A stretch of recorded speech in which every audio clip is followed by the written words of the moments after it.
Olá! Hoje vamos mergulhar na história não contada do serviço social. E é bom já avisar.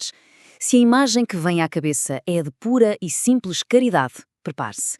As origens dessa profissão têm muito mais a ver com indústria, poder e até controlo social do que se costuma imaginar.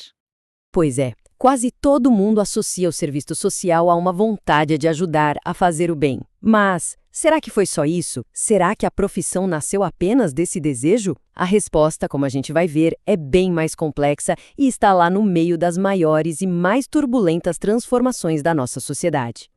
Então, vamos lá. A origem do serviço social não é uma historinha de bondade individual, sabe? Na verdade, ela é uma resposta muito estratégica às novas necessidades da indústria, às novas dinâmicas de poder e, principalmente, ao novo papel que o Estado teve que assumir para conseguir gerir uma sociedade que estava literalmente a ferver. Para entender essa história, a gente precisa voltar no tempo. A nossa viagem começa na Europa do século XIX. Foi um período de mudanças, radicais, tanto na economia quanto na sociedade, que redesenharam o mapa do mundo e criaram o terreno perfeito para o surgimento dessa nova profissão. E aqui está o ponto de viragem. O capitalismo mudou. Ele deixou de ser aquele sistema de livre concorrência, com várias empresas pequenas, para se tornar um capitalismo de monopólios, onde o poder se concentrava na mão de gigantes. Essa concentração toda gerou, claro, novas tensões sociais.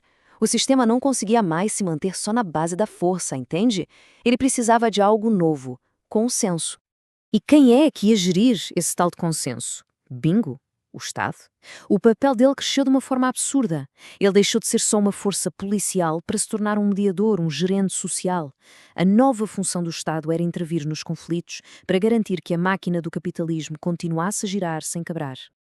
E no coração de tudo isso estava o que os estudiosos chamam de a questão social. O nome pode parecer chique, mas a ideia é bem direta. É, basicamente, o nome que se dá para o grande conflito da era industrial, aquela briga constante entre os donos do capital, que queriam mais lucro, e os trabalhadores, que lutavam por condições melhores e por uma fatia, por menor que fosse, da riqueza que eles mesmos produziam.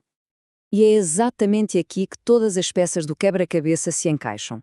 O serviço social não surgiu do nada, de jeito nenhum. As primeiras formas dele nasceram de uma aliança muito estratégica e bem conveniente entre três grupos. O Estado, que precisava de paz social, a Igreja, que queria manter sua influência, e a elite empresarial que usava a filantropia para acalmar os ânimos e, claro, legitimar o seu próprio poder. Ok, esse era o cenário europeu, mas e no Brasil? Agora a nossa história dá um salto e aterra aqui, nos anos 30. O país estava vivendo a sua própria revolução industrial e com ela a tal questão social explodiu com tudo, exigindo respostas novas e urgentes. E olhem só a velocidade com que as coisas aconteceram. Na década de 30, o Brasil se industrializa a todo vapor com o Estado Novo. Logo em 32, já surge em São Paulo o SIAS, que foi a sementinha do serviço social no país. 4 anos depois, a primeira escola é fundada. E no ano seguinte, o modelo já estava sendo copiado no Rio de Janeiro. Foi uma resposta super rápida e muito organizada para um problema que não podia esperar. Vamos então dar um zoom e olhar mais de perto como nasceram essas instituições pioneiras lá em São Paulo e no Rio de Janeiro, que eram os grandes centros de poder econômico e político do Brasil naquela época. E essa citação da socióloga Marília Yamamoto, nossa, ela resume tudo perfeitamente. O SIAS, segundo ela, nasceu para profissionalizar a caridade da elite. A ideia era tornar a filantropia mais eficaz, mais organizada e, claro, totalmente alinhada com os interesses tanto da Igreja quanto das classes dominantes. É direto ao ponto. E o currículo da primeira escola é simplesmente fascinante. Não se ensinava só a como ajudar, nada disso. O curso tinha filosofia, doutrina moral, doutrina social, mas também tinha coisas práticas como legislação do trabalho e enfermagem. Era, no fundo, uma formação projetada para criar profissionais com base técnica, sim, mas também com um fortíssimo enquadramento moral e ideológico. E é óbvio que o Estado percebeu o valor disso na hora. O governo de São Paulo e logo depois o governo federal viram nessas escolas a ferramenta perfeita.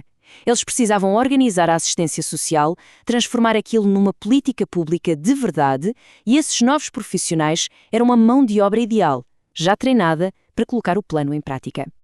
E com isso, a gente chega na grande virada de chave.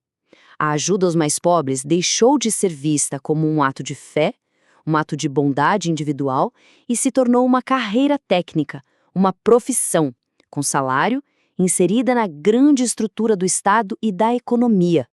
Então, para ficar bem claro, a mudança de paradigma foi total. De um lado, tínhamos a vocação religiosa, um ato individual baseado no dever moral e organizado pela Igreja. Do outro lado, agora, tínhamos uma profissão técnica, paga, baseada em formação especializada e totalmente integrada nas estratégias do Estado e das empresas. A diferença é gritante. A Yamamoto tem um termo excelente para isso: mercantilização da formação. É uma ideia muito poderosa. Basicamente, a formação em serviço social virou uma mercadoria, virou uma competência que alguém podia comprar, através de um curso, para depois vender no mercado de trabalho. Aquela imagem da moça da sociedade devotada deu lugar a um profissional, um trabalhador como qualquer outro. E tudo isso nos deixa com uma pergunta final, uma provocação para a gente pensar. Se o serviço social nasceu com essa função de gerir o conflito social a favor do sistema, qual é o papel dele hoje?